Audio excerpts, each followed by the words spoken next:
This was kind of a wacky piece of read. Is anyone afraid of things falling from the sky? A Kelowna driver and her son are speaking out after they said they were hit with flying poop from a passing plane while sitting in their car. So I guess as the story goes, they were stopped at a red light, basically waiting, and they had the sunroof open in the car, and whoop, a bunch of poop basically fell on them. It says here, I had it on my face, down my shirt, my entire car, and the vehicle beside us were all covered in it. Interestingly enough, I guess it went into an investigation with like Transport Canada or something like that, and they said they were looking into it, but then apparently some of the reports said there were no planes flying there, so then basically they're wondering how could this be true, like her story. It does make me curious and wondering what else it could have realistically been if it came out of a plane anyways. What kind of ground flooring is this? It feels so weird, it feels like a carpet. Then all this news popped up with the show Roseanne, which recently was revitalized and it was basically one of their highest rated shows, so it was super popular.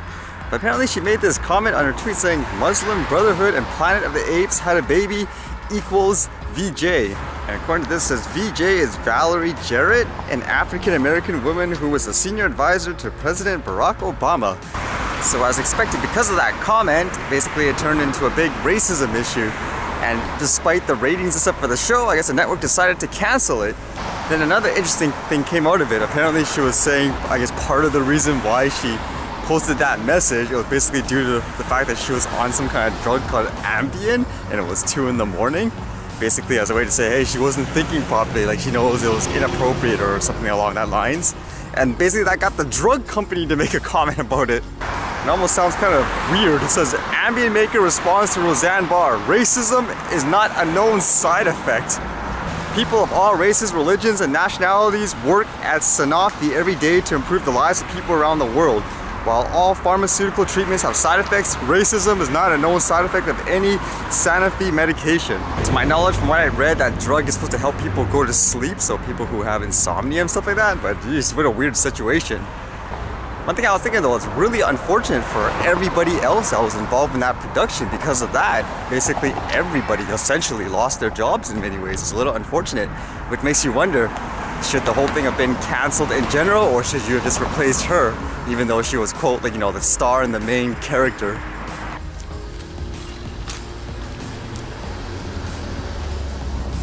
This was the biggest news I read personally today. It says new UK drone laws are on the way, but actual drones bill still in limbo. New drone laws will be brought forward by the British government today in Parliament, but we won't see the long-awaited drone bills. The new laws will make it illegal to fly a drone weighing more than 250 grams without first registering with the Civil Aviation Authority and passing online safety tests. As for the punishment, it says failing to register with the CAA or pass the online test before flying will become a criminal offense, carrying a £1,000 fine. I know people often joke about it, but I actually wonder if that fine's more or less than someone doing something bad with a car on the road over there. This was an interesting statement about FPV drones though. It says a Civil Aviation Authority spokesman confirmed that these new laws will not repeal the existing 1,000 feet height limit for consumer drones fitted with first-person view tech, telling the Register. Certainly for the time being, FPV flying will not change, and emphasizing that FPV flyers must follow the existing guidelines in exemption. Now that's kind of interesting. Although what do they mean by built-in FPV like features and stuff like that? Doesn't most drones have the ability to do that if you wish? And according to the statements, the motivation, the bottom line is, it says they want to protect things like the planes and the helicopters and stuff in the air because there's going to be, I guess, too many drones in the air. According to this article anyways, it seems like a lot of companies, they actually approve of the changes. It makes me wonder what the regular recreational people think. It's kind of interesting reading this too. It says, while agreeing that the 400 height limit and airport exclusion zones are a good thing, granted it rushed its half-baked temporary measure to plug some gaps. It does nothing to improve the educational environment or public awareness. That was according to an Ian Povey of a Clearview Security. And then here a licensed drone operator said the 400 feet legal limit is good because it will give, I guess, courts an ability to prosecute people who are deliberately flying high, and he's using examples how there's a lot of Facebook or YouTube videos of that. He also had an interesting comment, said, but the branded drone register as, quote, a token gesture that will be of a little practical benefit. That's kind of interesting. So it's all about things like enforcement and stuff like that. Will people be able to enforce that? Makes me wonder how this will affect everywhere else in the world as well, whether or not we will follow suit, because we're still waiting for the regulations as well. Although those recent updated proposed ones seem more promising, but it just makes you wonder, are we going to lead more into stuff like this? Is everyone else in every country going to have kind of something similar?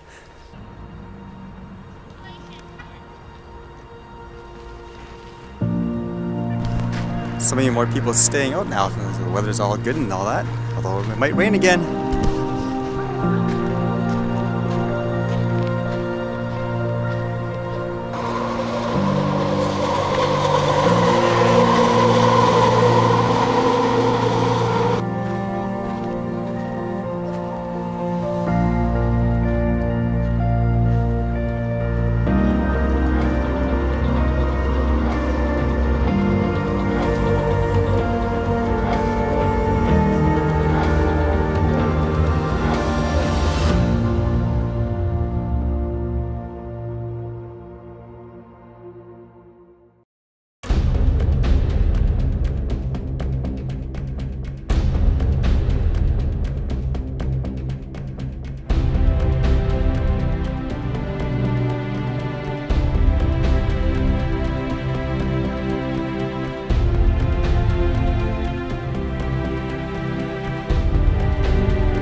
Alright, see you guys later.